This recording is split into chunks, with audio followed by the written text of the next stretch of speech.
ಸಾಹೇಬರ 69ನೇ ಪರಿನಿರ್ವಾಣ ದಿನಾನ ಆಚರಣೆ ಮಾಡ್ತಾಯಿದ್ದೀವಿ. ನಾವು ಯಾಕೆ ಆಚರಣೆ ಮಾಡಬೇಕು ಅಂತಂದರೆ, ನಿಜವಾಗ್ಲೂ ಕೂಡ ಬಾಬಾ ಸಾಹೇಬ್ರು ಏನಾದರೂ ಈ ದೇಶದಲ್ಲಿ ಹುಟ್ಟಿಲ್ಲ ಅಂದಿದ್ರೆ ನಾವೆಲ್ಲರೂ ಕೂಡ ಪ್ರಾಣಿ ಪಕ್ಷಿಗಳಿಗಿಂತಲೂ ಕಡೆಯಾಗಿ ಈ ದೇಶದಲ್ಲಿ ಬದುಕಬೇಕಾಯಿತು. ಕನಿಷ್ಠ ಇವತ್ತು ನಾವು ಪ್ಯಾಂಟ್ ಹಾಕ್ಕೊಂಡಿದ್ದೀವಿ, ಚಪ್ಪಲಿ ಹಾಕ್ಕೊಂಡಿದ್ದೀವಿ, 4 ಅಕ್ಷರ ವಿದ್ಯೆ ಕಲ್ತಿದ್ದೀವಿ ಅಂತಂದರೆ ಬಾಬಾ ಸಾಹೇಬರು ಕೊಟ್ಟ ಭಿಕ್ಷೆಯಿಂದಾಗಿ ನಾವೆಲ್ಲ ಬದುಕಿದ್ದೇವೆ, ಮನುಷ್ಯರಾಗಿದ್ದೇವೆ. ಇಲ್ಲಾಂದರೆ ನಾವು ಪ್ರಾಣಿ ಪಕ್ಷಿಗಳಿಗಿಂತಲೂ ಕಡೆಯದಾಗಿ ಬದುಕಬೇಕಾಗಿತ್ತು. ಅಂಥ ಬಾಬಾ ಸಾಹೇಬರ ಹೆಸರು ಹೇಳ್ಕೊಂಡು ಬದುಕ್ತಾ ಇರುವಂಥ ನಾವಿವತ್ತು 69ನೇ ಅವರ ಪರಿನಿರ್ವಾಣ ದಿನ ಆಚರಣೆ ಮಾಡ್ತಾಯಿದ್ದೀವಿ. ಅವರು ಹೇಳಿದ್ರು, ಹುಟ್ಟು ನನ್ನ ಕೈಲಿರಲಿಲ್ಲ, ನಾನು ಹಿಂದುವಾಗಿ ಹುಟ್ಟಿದೆ. ಸಾಯೋವಾಗ ಸಾವು ನನ್ನ ಇಷ್ಟದಂತೆ ನಾನು ಹಿಂದೂ ಧರ್ಮನ ಬಿಟ್ಟು ಅಲ್ಲಿರುವಂಥ ಮೂಢನಂಬಿಕೆ, ಅಸ್ಪೃಶ್ಯತೆ, ಅನಾಚಾರ, ಅಸಮಾನತೆ ಇದನ್ನೆಲ್ಲ ಖಂಡಿಸಿ ನಾನು ಬೌದ್ಧ ಧರ್ಮಕ್ಕೆ, ನಮ್ಮದೇ ಆದಂಥ ಒಂದು ಧರ್ಮಕ್ಕೆ ನಾನು ಮತಾಂತರ ಆಗ್ತಾ ಇದ್ದೀನಿ ಅಂತ ಅವರೆಲ್ಲ ಅನುಯಾಯಿಗಳ, ಲಕ್ಷಾಂತರ ಅನುಯಾಯಿಗಳ ಜೊತೆ ಬೌದ್ಧ ಧರ್ಮ ಸ್ವೀಕರಿಸೋರು.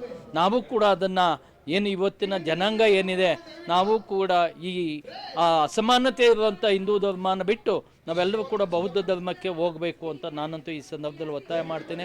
ಅದೇ ಸಂದರ್ಭದಲ್ಲಿ ನಾವು ಕನಿಷ್ಠ ನಮ್ಮ ದೇಶಕ್ಕೆ ಸ್ವತಂತ್ರ ಬಂದು 80 ವರ್ಷಗಳಾಗ್ತಾ ಇದೆ. ಒಬ್ಬ ದಲಿತ ಮುಖ್ಯಮಂತ್ರಿನ ನಾವು ಕಾಣೋಕ್ಕಾಗಲಿಲ್ಲ. ಆಂಧ್ರದಲ್ಲಿ ಅಂಜಯ್ಯ ಅಂತ ಒಬ್ಬ ದಲಿತ ಮುಖ್ಯಮಂತ್ರಿ ಆಗಿದ್ದರು. ಈ ರಾಜ್ಯದಲ್ಲಿ ಕನಿಷ್ಠ ನಾವು ಓಟ್ ಹಾಕೋ ಮೆಷಿನ್ಗಳಾಗಿದ್ದೇವೆ. ಕನಿಷ್ಠ ನಮ್ಮ ಮಕ್ಕಳನ್ನು ಕೂಡ ಕೇಳೋ ಅಂಥ ಒಂದು ಮಾನವೀಯತೆ ನಮ್ಮಲ್ಲಿ ಇಲ್ಲದೆ ಆಗೋಗಿದೆ. ನಾವು ಅದನ್ನೆಲ್ಲ ಕಳ್ಕೊಂಡಿದ್ದೇವೆ. ನಾವಿಲ್ಲಿ ಪ್ರಾಣಿಗಳ ಥರ ಬದುಕ್ತಾ ಇದ್ದೇವೆ, ಜೀತ ಮಾಡ್ತಾ ಇದ್ದೇವೆ ಈ ದೇಶದಲ್ಲಿ.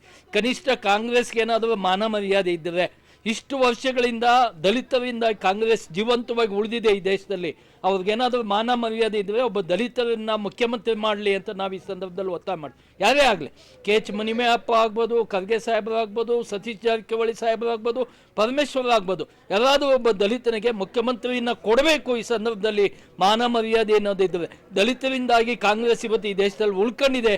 ಆ ನಿಟ್ಟಲ್ಲಿ ನಾನಂತೂ ಸರ್ಕಾರವನ್ನು ಒತ್ತಾಯ ಮಾಡ್ತೇನೆ. ಮಾನ್ಯ ಏನು ಕೇಂದ್ರದಲ್ಲಿ ಇರುವಂಥ ಘಟಾನುಘಟಿ ನಾಯಕರುಗಳಿಗೂ ಕೂಡ ಮನವಿ ಮಾಡ್ಕೊತೇನೆ, ದಲಿತರಿಗೆ ಮುಖ್ಯಮಂತ್ರಿ ಸ್ಥಾನ ಕೊಡಬೇಕು ಅಂತ ಈ ಸಂದರ್ಭದಲ್ಲಿ ನಾನಂತೂ ಒತ್ತಾಯ ಮಾಡ್ತೇನೆ. ಸರ್, ಈಗ ಇವತ್ತು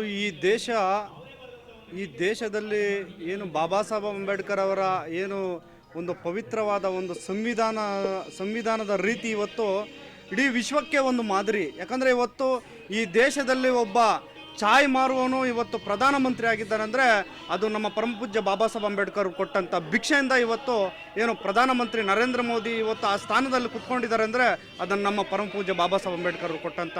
ಇವತ್ತು ಒಬ್ಬ ಕುರಿ ಕಾಯುವವನು ಇವತ್ತು ಒಬ್ಬ ಮುಖ್ಯಮಂತ್ರಿ ಆಗಿದ್ದಾನೆಂದರೆ ಅದು ನಮ್ಮ ಪರಮಪೂಜ್ಯ ಬಾಬಾ ಸಾಹೇಬ್ ಅಂಬೇಡ್ಕರ್ ಅವರು. ಏನು 69ನೇ ಪರಿನಿರ್ವಾಣ ದಿನವನ್ನು ನಾವೆಲ್ಲ ಏನು ಬರೀ ಬಾಬಾ ಸಾಹೇಬ್ ಅಂಬೇಡ್ಕರ್ ಅವರು ಬರೀ ದಲಿತರಿಗೆ ಮಾತ್ರ ಮೀಸಲಾತಿ ಅಲ್ಲ, ಇವತ್ತು ಈ ವಿಶ್ವವೇ ಕೊಂಡಾಡುವಂಥ ಯಾರಿಗಾದರೂ ಇದ್ದರೆ ಅದು ನಮ್ಮ ಬಾಬಾ ಸಾಹೇಬ್ ಅಂಬೇಡ್ಕರ್ ಅವ್ರನ್ನ. ಯಾಕಂದರೆ ಇವತ್ತು ಬರೀ ಏನು ಬಾಬಾ ಸಾಹೇಬ್ ಅಂಬೇಡ್ಕರ್ ಅಂದರೆ ಇವತ್ತು ಬರೀ ದಲಿತ ಸಂಘಟನೆಗಳು ಮಾತ್ರ ಏನು ಈ ಭಾಗದಲ್ಲಿ ಇವತ್ತು ಪ್ಯಾಲೇಸ್ ಗ್ರೌಂಡಲ್ಲಿ ಇವತ್ತು ಇಡೀ ರಾಜ್ಯದ ಜನತೆ ಸೇರಬೇಕಾಗಿತ್ತು, ಇವತ್ತು ಜನಪ್ರತಿನಿಧಿಗಳು ಸೇರಬೇಕಾಗಿತ್ತು. ಆದರೆ ಇವತ್ತು ಜನಪ್ರತಿನಿಧಿಗಳು ಆಯಾ ಕೆಲಸಗಳಿಗೆ ಇವತ್ತು ಯಾರಿಗಾದರೂ ನಾವು ನಮನ ಸಲ್ಲಿಸಬೇಕು. ಇವತ್ತು ಅವರು ಒಂದು ಶಾಸಕರ ಸ್ಥಾನಕ್ಕೆ ಯಾವುದಾದ್ರೂ ಒಂದು ಪ್ರಮಾಣ ವಚನ ಮಾಡ್ತಾರೆ ಅಂದರೆ ಅದು ಭಾರತದ ಸಂವಿಧಾನದಿಂದ ಅವರು ಪ್ರಮಾಣ ವಚನ ಮಾಡ್ತಾರೆ.